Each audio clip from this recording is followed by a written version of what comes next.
Alemania se ha convertido, y Berlín, en el trasunto de la Unión Europea. De tal manera que hace unos días Berlín dijo que todavía necesitábamos una vuelta de tuerca más, a mí cada vez se me parece más al garrote vil, a nuestro mercado laboral, e inmediatamente Bruselas, como si fuera el eco de la voz berlinesa, dice que es necesario que España haga nuevos esfuerzos en la reforma del mercado laboral.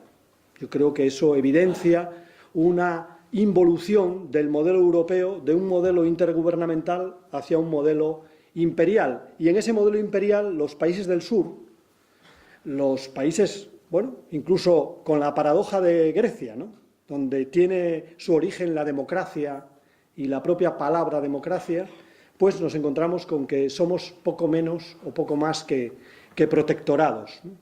Recientemente Mariano Rajoy decía que había tenido que hacer lo que había tenido que hacer, ¿no? Además se refiere a un dirigente sueco, porque ese dirigente sueco dijo: hice lo que tenía que hacer, me dijeron que lo que había que hacer no lo compartían los ciudadanos, a pesar de ello hice lo que tenía que hacer y gané las elecciones. Ese trabalenguas que le gusta tanto a Mariano Rajoy, o no, bueno, pues ese trabalenguas es el que utiliza Mariano Rajoy también con respecto a su política económica, y demuestra también una deriva de la Unión Europea, bueno, pues para los países otorgados, ¿no?, los países con constituciones otorgadas. ¿Qué mayor constitución otorgada que la reforma del artículo 135 de la Constitución a instancias del Banco Central Europeo y de los bancos centrales?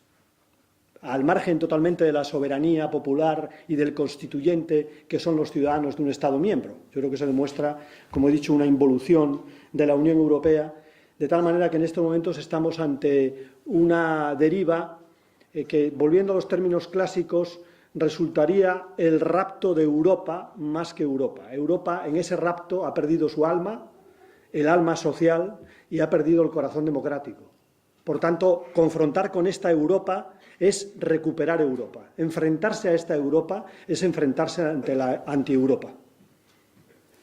De lo que dice, pareciera que el mayor problema de España sea la pérdida de soberanía frente a Europa. Pero ¿y qué pasa con la democracia interna de nuestro país? ¿Qué sucede aquí dentro?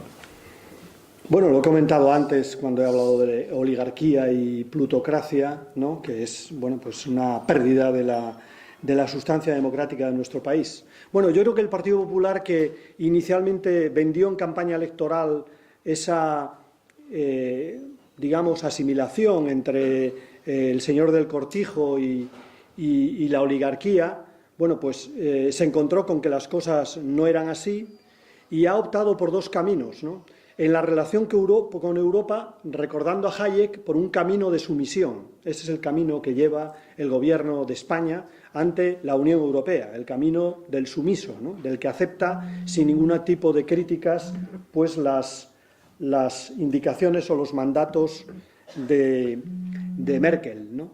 Y en relación a España, yo creo que lo contrario.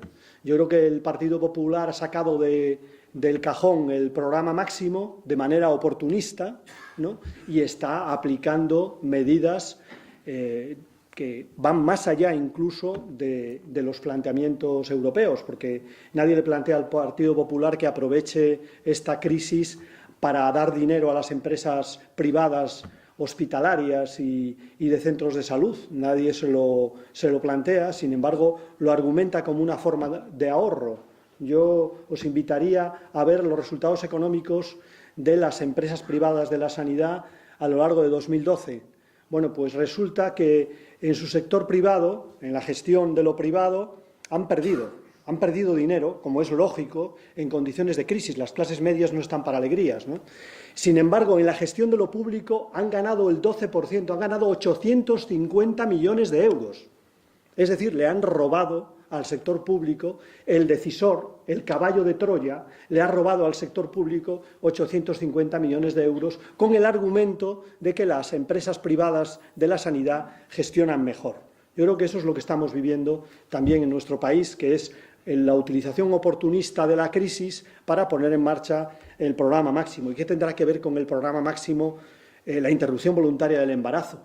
Pues yo creo que, a no ser que sea el ministro de Interior que establece relaciones extrañas entre conceptos antagónicos, yo no veo ninguna relación, ¿no? ¿O qué tendrá que ver con el programa de salida de la crisis? Bueno, pues las medidas que está adoptando el señor Gallardón. Recientemente, un medio de comunicación, más de uno, se escandalizaban porque Argentina va a someter su Tribunal Supremo a un proceso similar al proceso electoral de los partidos políticos, ¿no? Lo que no dicen es que el Partido Popular ha modificado la fórmula de elección y ha convertido una elección que era bipartidista y asociativa en una elección monopartidista y estamental.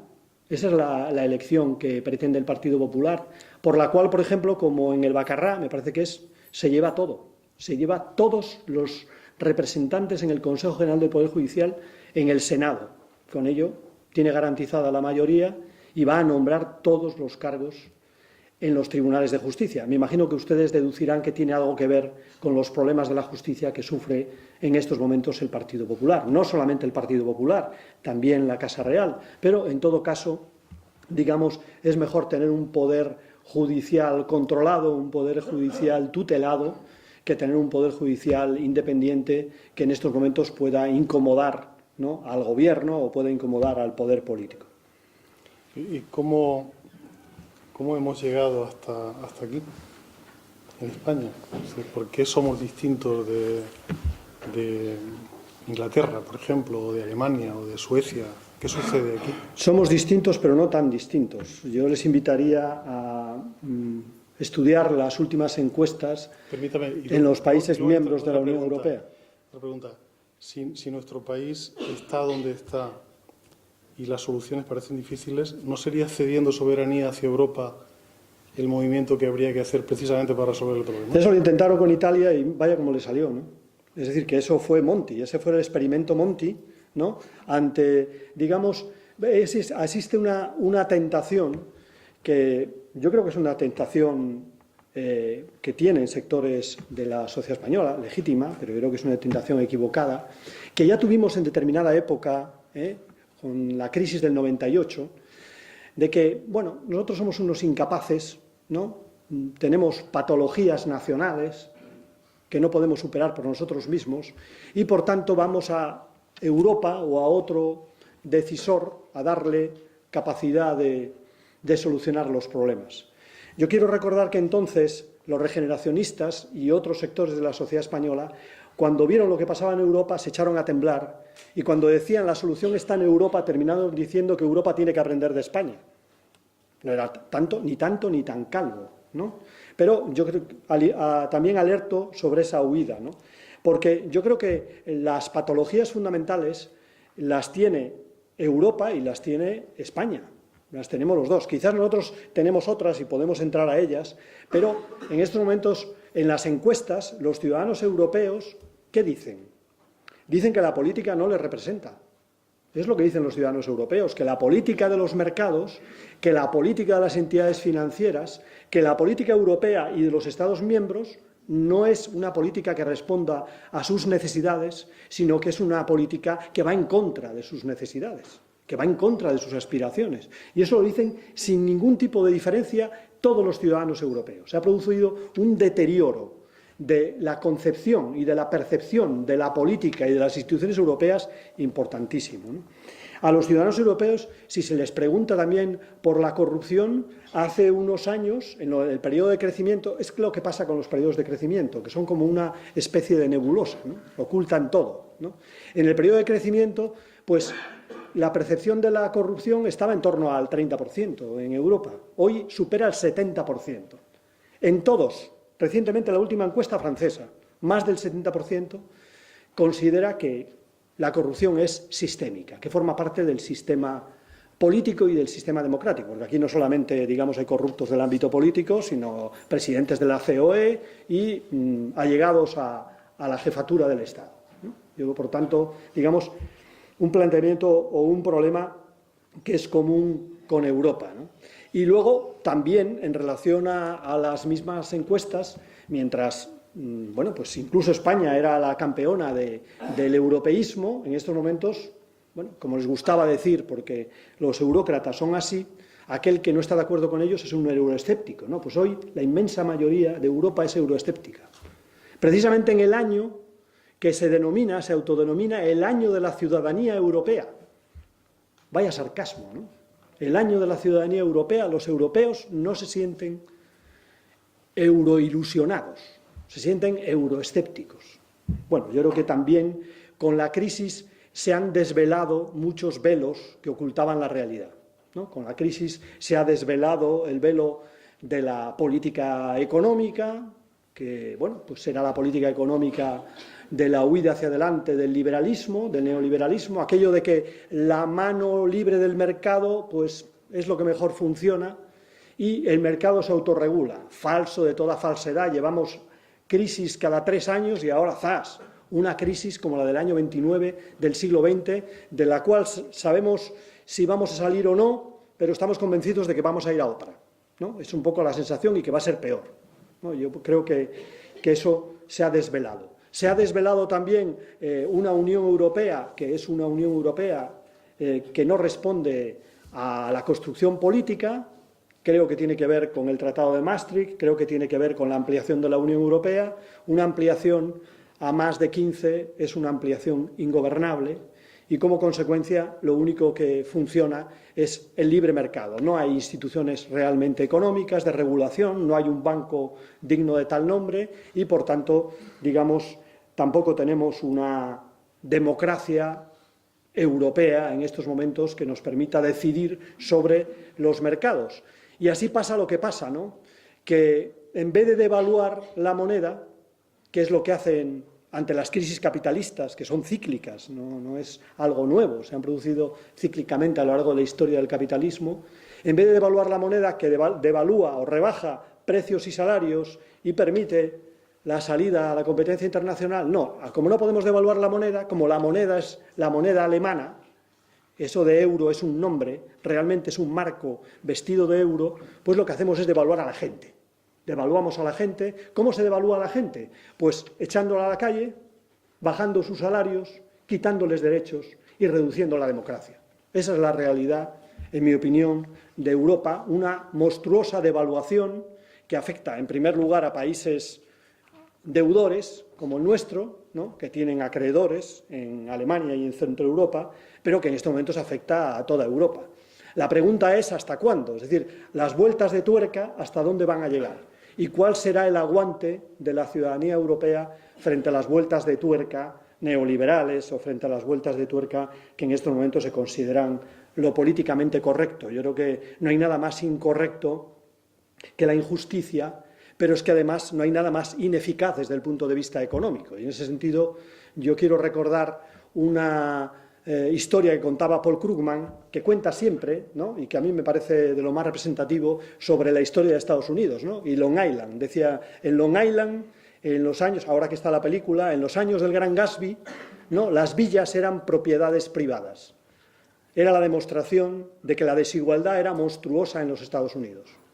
Dice, cuando llegó la Primera y la Segunda Guerra Mundial, sobre todo la Segunda Guerra Mundial, y las políticas de clases medias, las políticas de medioestar en Estados Unidos, nunca ha sido de bienestar, pero las políticas en Estados Unidos de clases medias, en ese momento esas villas eran insostenibles para los ricos. Hay que recordar, para algunos que se escandalizan, que el impuesto, por ejemplo, de sociedades y el impuesto de renta de personas físicas iba del 60 al 90%, para algunos que se escandalizan hoy con los impuestos en nuestro país ante la crisis. Bueno, pues en aquella época eran insostenibles y se convirtieron en bibliotecas, instituciones públicas y colegios públicos. Eso fue Long Island durante prácticamente 70 años. Bueno, pues hoy, decía Paul Krugman, precisamente a principios del siglo XXI, Long Island vuelve a ser terreno abonado para las grandes villas con piscina, para las enormes fiestas y el despilfarro.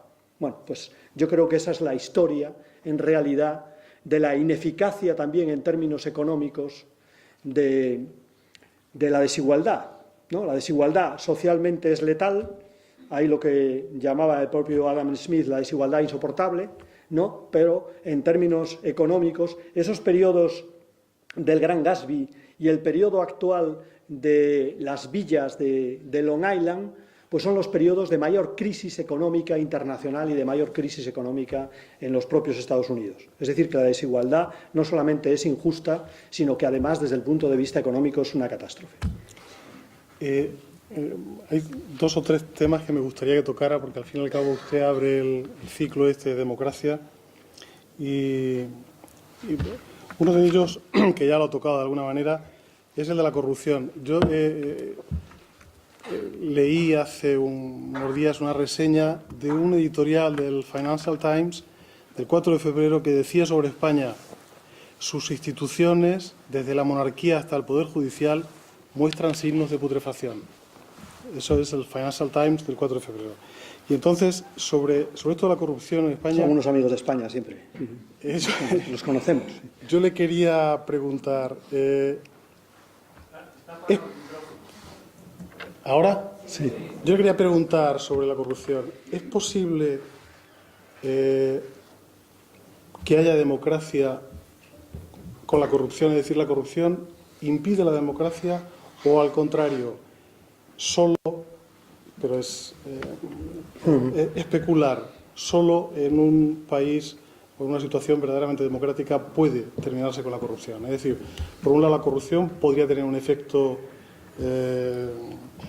generador de corrupción, la corrupción de inhibición de la democracia, y al contrario.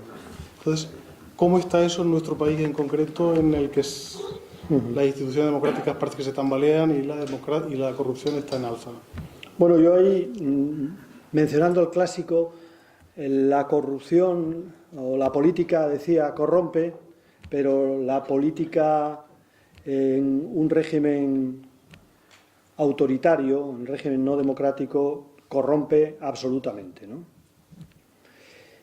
En relación a España y a Europa, lo que demuestra la corrupción es una enfermedad de la democracia, es evidente, ¿no?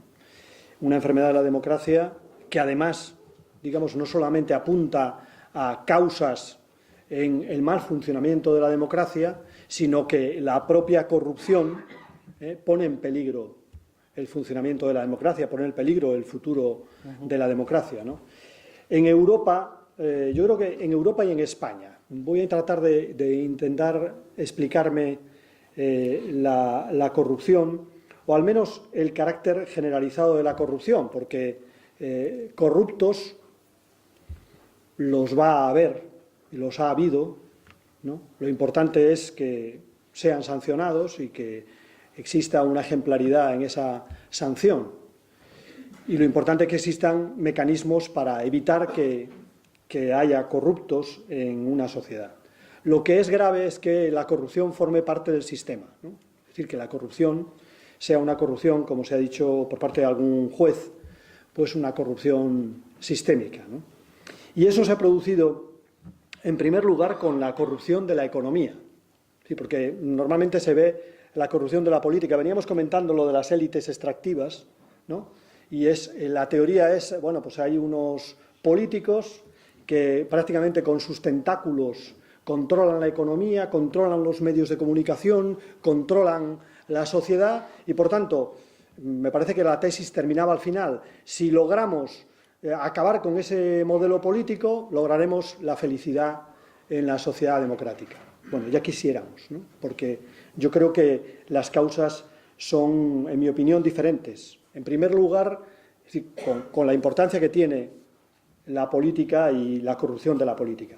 Pero en primer lugar se ha producido una corrupción de la economía, ¿no? El tanto tienes, tanto vales no viene del ámbito de la política. La competencia como dogma no viene del ámbito de la política. La de quita tus manos de la economía porque la economía se autorregula a sí misma no viene de la política, viene lo contrario. Es decir, el principal problema es que la economía es esencialmente antidemocrática, ¿no? La economía es impermeable a la participación, a la transparencia, a cualquier tipo de control democrático. Y ahí, bueno, pues voy a dar un ejemplo. En las últimas, digamos, informaciones sobre el funcionamiento de los consejos de administración de las grandes empresas, resulta que, a pesar de que algunas de ellas han tenido minusvalías a lo largo de este año, no todas, las del IBEX no han tenido minusvalías, sino que han seguido ganando en una parte importante de ellas, a pesar de que ha tenido rendimientos negativos, sin embargo, sus gestores se han repartido beneficios por un 20%, un incremento del 20% en bonus y retribuciones. Bueno, algo falla, ¿no? Es decir, que ni la propia democracia interna de la economía, la democracia interna de la empresa capitalista funciona. Con lo cual, digamos que ahí hay un primer elemento, yo creo que de la corrupción que tenemos no solamente en la sociedad española, sino en la sociedad a nivel internacional. La economía de casino, la economía especulativa, pues trae estas consecuencias en las que es muy difícil delimitar qué es legal y qué es ilegal. Una buena parte de nuestras empresas del IBEX tienen oficinas y delegaciones en paraísos fiscales. Un 80% de ellas tienen oficinas y delegaciones en paraísos fiscales. Me imagino que no será para hacer macramé. Tendrán en paraísos fiscales por alguna razón, ¿no? Digamos. Y luego, dentro del movimiento de capitales que tienen las entidades financieras, se calcula que una parte importante de ese movimiento de capitales, probablemente un 30%, es economía negra. Es economía de las armas, de la prostitución, de la trata de blancas, Eso es la economía corrompida. La economía de casino es una economía corrupta, ¿no? También hay otros ámbitos corruptos, ¿no? El ámbito de la política, que aquí quiero establecer una relación que ocurre por su vinculación a la economía, lo he dicho antes, ¿no? Los ciudadanos, ¿por qué se sienten alejados de la política? Pues porque ven que los políticos, más que representantes de los ciudadanos, son cómplices de los mercados, son cómplices de sus intereses económicos. Cuando un consejero de Sanidad marca una línea para adjudicar un hospital público a una entidad privada, sale de la consejería y entra directamente en el consejo de administración de la entidad privada, ese consejero es un corrupto. Lo mismo que cuando un ministro adopta la decisión de privatizar un sector económico del país y luego termina en el consejo de administración de esa empresa privatizada, también es un corrupto. Por tanto, la corrupción política, la mayor corrupción política es la de anteponer los intereses del poder económico a la representación de los ciudadanos. Es el mayor nivel de corrupción. Luego, si ese nivel de corrupción se da, otros niveles, ¿por qué no? Si ese nivel de corrupción se da, ¿por qué no financiarte ilegalmente? Que es lo que se está dando en estos momentos. ¿Por qué no adjudicar una obra a cambio de un sobre, de una dádiva, ¿no? Ese es, digamos, el marco de corrupción en que se ha vivido en los últimos tiempos, ¿no? Y luego, por otro lado, también se produce un mayor grado de corrupción cuando los equilibrios y los sistemas de pesos y contrapesos en la democracia no funcionan. Y es verdad que en los últimos tiempos no funcionan, y no funcionan en particular en nuestro país. En ese sentido, es necesario decir que el reparto bipartidista, que fue el origen de la representación política desde la transición democrática, ese reparto que establecía una continuidad entre el poder económico, la oligarquía de la época franquista, con la oligarquía de la época democrática, que si veis nombres y apellidos no han tenido muchas incorporaciones, siguen siendo prácticamente los mismos. Bueno, pues esa continuidad se establecía también con una garantía que era un sistema electoral pues torticero. Y yo quiero recordar que el sistema electoral es preconstitucional, no es constitucional. El sistema electoral está pactado antes de la elaboración de la Constitución y luego sancionado con posterioridad. Ese sistema electoral es el que nos ha, pues, digamos, controlado a los díscolos españoles durante estos 30 y pico años, 35 años. Bueno, pues ese sistema electoral ha consagrado lo que Isaac Rosa hoy llama un sistema bipartidista.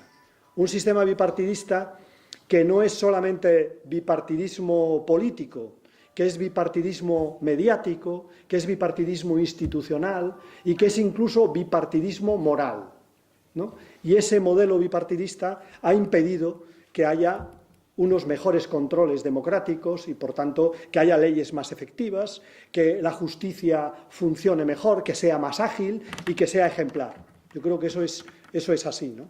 Pero a veces cuando se hace la crítica al partidismo o al bipartidismo, se acaba siendo peor todavía que el que hace la crítica, ¿no? Por ejemplo, Gallardón, ¿no? Aquí no pierdo la oportunidad porque, digamos, al príncipe de las tinieblas de vez en cuando hay que empezar a tocarle, ¿no? Porque parece que nadie le toca. Bueno, pues Gallardón, que hace la crítica al partidismo del Consejo General del Poder Judicial, transforma un modelo bipartidista imperfecto en un modelo monopartidista.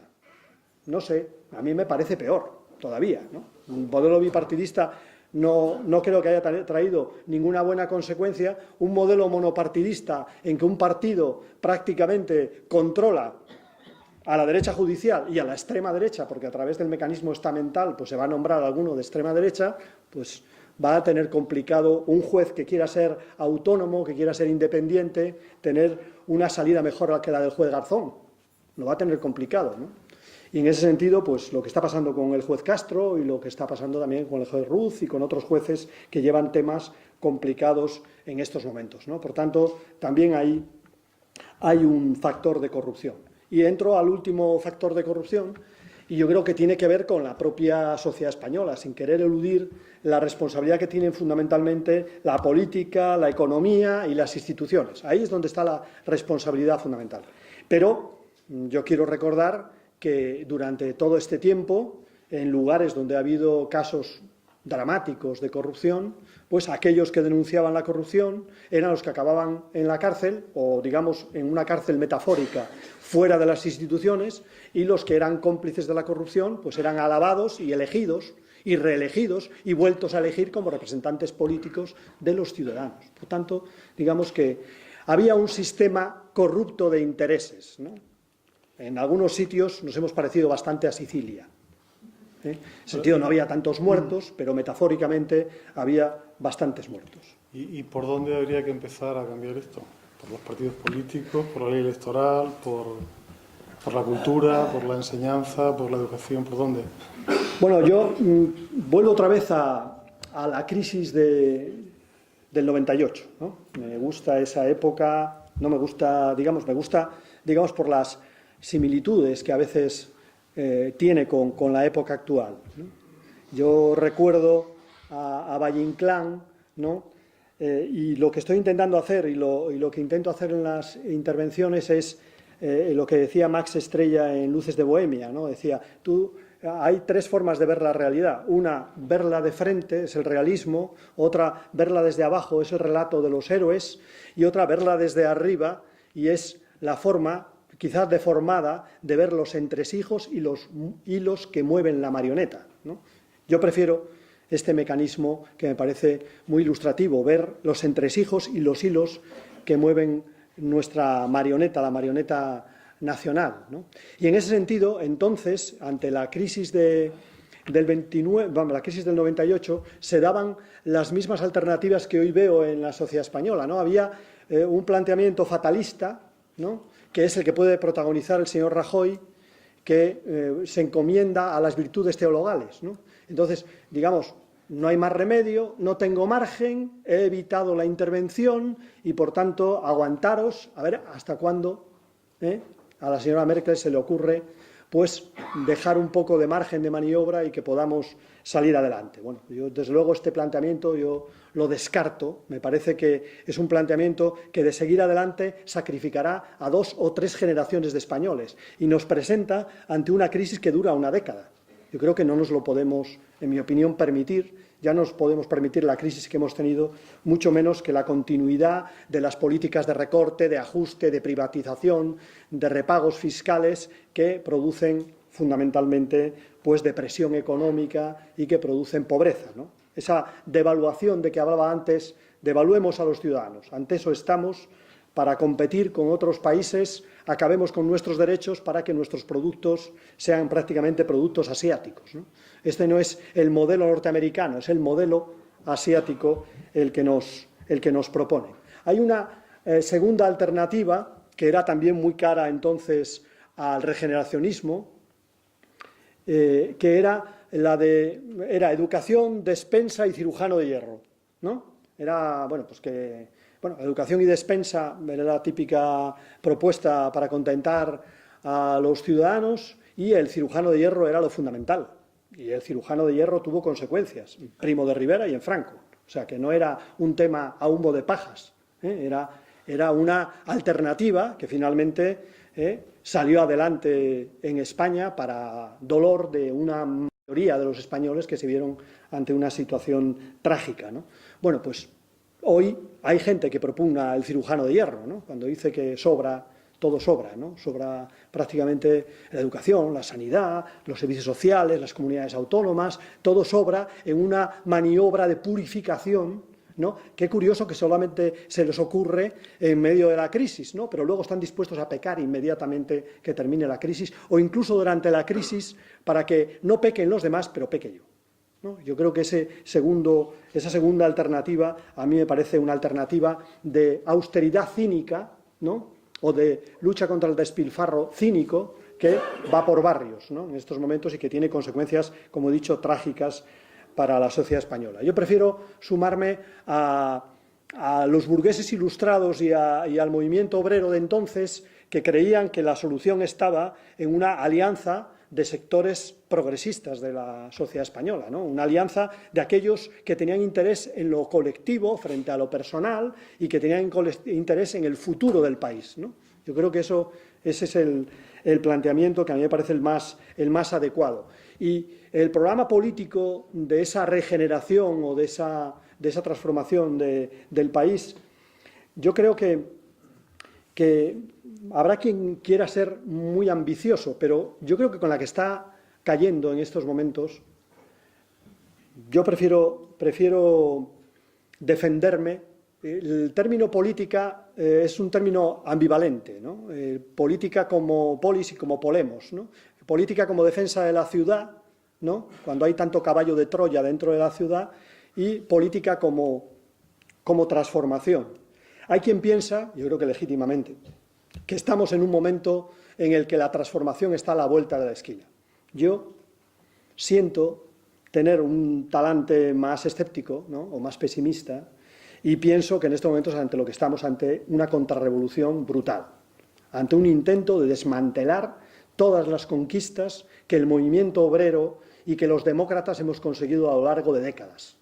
Por lo tanto, si hay una prioridad fundamental en estos momentos, es la de los héroes que defiendan la democracia. De los héroes que defiendan la democracia, porque la democracia está en peligro. Democracia entendida como libertad, entendida como igualdad y también como responsabilidad, como fraternidad, como todo eso. Esa democracia republicana merece la pena, y yo creo que esa es la heroicidad en estos momentos de los que luchan en la calle o de los que de alguna manera se oponen a este tipo de medidas, ¿no? Y el contenido de ese programa, por supuesto, tiene que contemplar la recuperación económica. Yo realmente, a diferencia del PSOE, no veo una austeridad inteligente. No la veo. No sé qué diferencia hay entre austeridad tonta y austeridad inteligente. La verdad, austeridad es austeridad y recuperación es recuperación. Y yo me decanto claramente, con mi formación política y con el movimiento sindical y con mucha gente, por la recuperación. Solamente con la recuperación del empleo, de las rentas y del Estado social, será posible estimular la demanda interna y será posible recuperar la economía. Porque nosotros no somos Alemania, nosotros no vendemos fuera el 70% de nuestros productos. Nosotros vendemos a españoles el 70% de nuestros productos. Luego, si no recuperamos a la gente, no recuperamos la economía. Eso hay que decírselo a esta gente que dice, no, hay que apretarse el cinturón y hay que reducir el salario, bueno, pues hay que recortar la sanidad, hay que alargar las listas de espera, pero si lo que estás haciendo es deprimir aún más la economía, es no estimular la economía y crear desempleo. Eso es lo que estás haciendo. Yo, por tanto, en primer lugar, creo que un primer elemento del programa es la recuperación en base a la recuperación del empleo. El segundo elemento del programa, yo creo que es la regeneración, la lucha contra la corrupción. La lucha contra la corrupción que, en primer lugar, debe pasar porque el que la hace la paga, ¿no? Porque aquí da la impresión, cuando surge un caso de corrupción, todos los políticos son corruptos. Y con eso no hay responsabilidad. No. El que la haga, la paga. ¿no? Y por tanto, los casos que están en los tribunales, a colaborar con los tribunales. Y si los tribunales deciden cárcel para esos señores, pues cárcel para esos señores. Nada de acuerdos de contingencia, nada de acuerdos de aceptación, como se ha producido, por ejemplo, en Cataluña. No, no, no. No, si hay sentencias que funcionen. Por tanto, digamos, con aquellos que han vulnerado la ley. Porque no vaya a ser que hablando de que tiene que haber una ley de transparencia, pues resulte que vale que saltarse las leyes actuales, que lo que han hecho es saltarse las leyes actuales. No es que faltaban leyes, es que se las saltaron. Porque aquí en España cada vez que hay un problema hay una ley. No, lo que hay que hacer es cumplir las leyes que hay y no ser sinvergüenza y saltarse la ley, ¿no? Y luego habrá que adoptar medidas que yo creo que son más importantes en el ámbito de la justicia y en el ámbito también del control del sector público y de los partidos, que otro tipo de medidas y otro tipo de leyes que lo que harán será aumentar la maraña legal en este país, y además ahí seguramente que van a encontrar los entresijos, como comentaba antes, para zafarse, ¿no? Por tanto, segundo aspecto muy importante, la lucha contra la corrupción y el origen de la corrupción, que es dejar la economía en manos de los mercados, ¿no? Precisamente luchar contra la corrupción es que la democracia se le imponga a la economía, es decir, que la economía sea un factor más de la democracia. Y luego, en tercer lugar, en mi opinión, hay que abordar el problema de la representación política. Hay una crisis de representación y una crisis de régimen. Es decir, que lo pongamos como lo pongamos, la gente no confía en los que le representamos y la gente considera que el sistema institucional está agotado, ¿no? Por tanto, habrá que abordar lo que podemos llamar una refundación, tanto institucional como una refundación de los partidos políticos, para que esa brecha entre sociedad civil y sociedad política se solucione. Seguramente no será un milagro, pero para que se solucione. Quiero solamente, hablando de transparencia internacional, daros un dato, porque puede parecer que el caso de la corrupción es igual en toda Europa y no hay diferencias. No es así, no es así. Transparencia internacional, que me parece que el presidente en España es Garrigues Walker, por tanto no se destaca por ser muy de izquierdas, pero Transparencia Internacional ha hecho una correlación, ¿no?, estadística entre factores y corrupción, factores institucionales y corrupción. ¿Sabéis cuál es el factor que más influye en la corrupción de un país? La desigualdad. El país más igual es el menos corrupto. Países nórdicos. Los países más desiguales son los más corruptos. En estos momentos, digamos, luchar contra la desigualdad, y vuelvo a la crisis económica también, luchar contra la desigualdad es no solamente justo, no solamente económicamente eficaz, sino que además es una forma de luchar contra la corrupción. Fijaros qué mecanismo tenemos también de luchar contra la corrupción. Segundo elemento de la correlación. Dice Transparencia Internacional que para luchar contra la corrupción, además de una política de igualdad, hay que tener un sistema institucional fuerte. Es decir, que no vale no tener Estado, que hay que tener Estado, que hay que tener instituciones democráticas, que controlen la economía y que se controlen entre sí. Es decir, que instituciones democráticas, el Ejecutivo, el Parlamento, cuando la justicia, cuando ahora se habla de que todos sobran, ¿no? Pues algunos seguro que sobran. De eso estoy seguro. Pero, desde luego, el sistema institucional, un sistema institucional fuerte, es una prevención contra la corrupción, dice, en segundo lugar. Y aquellos países que no tienen administración pública profesional, que no tienen sistema institucional, pues la corrupción campa por sus fueros. Y en tercer lugar... Quizá por eso quieren quitar a los funcionarios, ¿no? Para que el Estado se reduzca al mínimo. No. Y además veo que en los últimos... Lo digo porque nos toca a nosotros. Alguno de... Quizás... Quieren quitar a los funcionarios. Ahí se ha producido una inversión de las causas de la crisis, ¿no? Y es que parece que la crisis es el despilfarro público y no el despilfarro privado el que ha causado la crisis. Y no, el origen de la crisis es una crisis de especulación financiera y es una crisis de deuda privada. En España, las 3/4 partes de nuestra deuda es privada. Lo que se llama ahora despilfarro es el marrón que nos han pasado al sector público. Es el marrón que nos han pasado porque el sector público se ha convertido en el hospital de los bancos, se ha convertido en el hospital del sector económico especulativo. Eso es lo que ha pasado, ¿no? Por tanto, no es un problema de despilfarro. De hecho, ayer teníamos un debate sobre el tema fiscal. De hecho, en España gasta mucho menos que los países de su entorno en el sector público.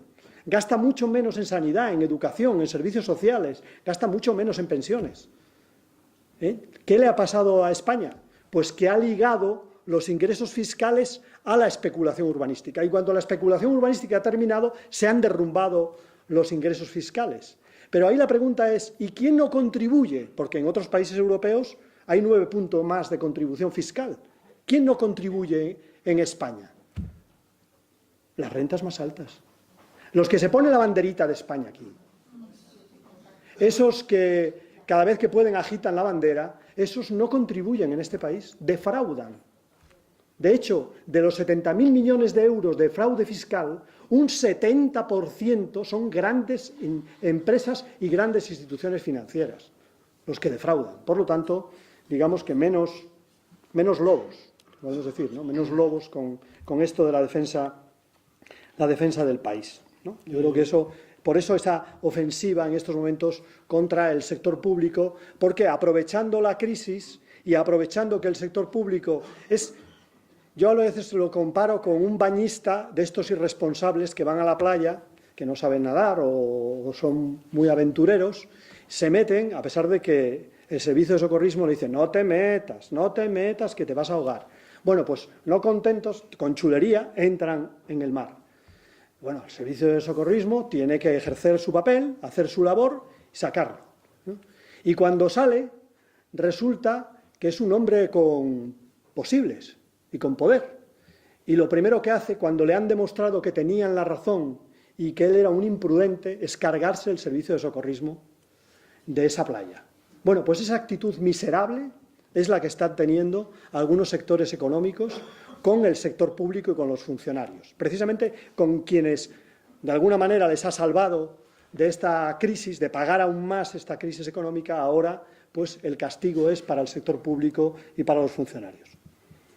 Si le parece, me gustaría, porque todavía podemos estar tiempo aquí, no hay problema, pero me gustaría que le diéramos cabida ya a una discusión con el público.